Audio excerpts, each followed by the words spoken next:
In Luke chapter 18, we read the story of Jesus encouraging his apostles about the importance of persistent prayers.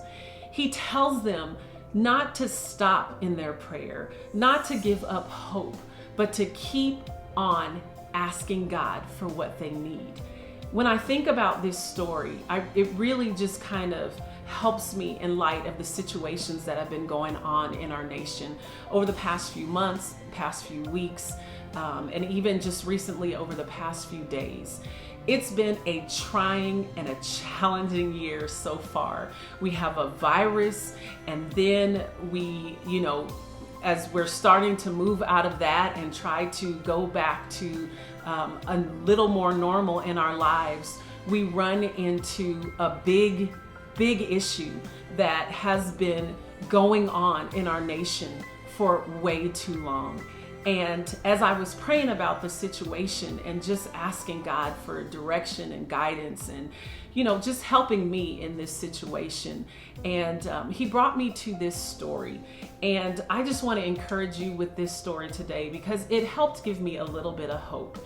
And in any war that we fight, anything that we face, any challenge that we have in our lives, as Christians, we have a responsibility to fight the way that God directs us to fight. It doesn't make sense in the natural. It doesn't make sense in any situation, but God used this story to illustrate, and I just thought it was so appropriate for today. One day, Jesus taught the apostles to keep praying and never stop or lose hope. He shared with them this illustration, and this is from the Passion Translation, Luke chapter 18, verse 1. In a certain town, there was a judge, a thick-skinned and godless man who had no fear of others' opinions. And there was a poor widow in that town who kept pleading with the judge, "Grant me justice and protect me against my oppressor."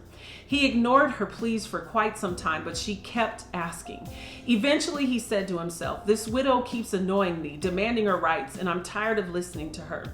Even though I'm not a religious man and don't care about the opinions of others, I'll just get her off my back by answering her claims for justice, and I'll rule in her favor, then she'll leave me alone." The Lord continued, "Did you hear what the ungodly judge said? That he would answer her persistent request. Don't you know that God, the true judge, will grant justice to all of his chosen ones who cry out to him night and day? He will pour out his spirit upon them. He will not delay to answer you and give you what you ask for. God will give swift justice to those who don't give up. So be ever praying, ever expecting, just like the widow was with the judge. Yet when the Son of Man comes back, will he find this kind of persistent faithfulness in his people?" I'm reminded in this story that when I can't do things to physically change people's minds, to physically change people's hearts, to physically change situations that I don't have control over, I can pray. And God hears me when I pray. It's my right, it's my privilege as a child of God.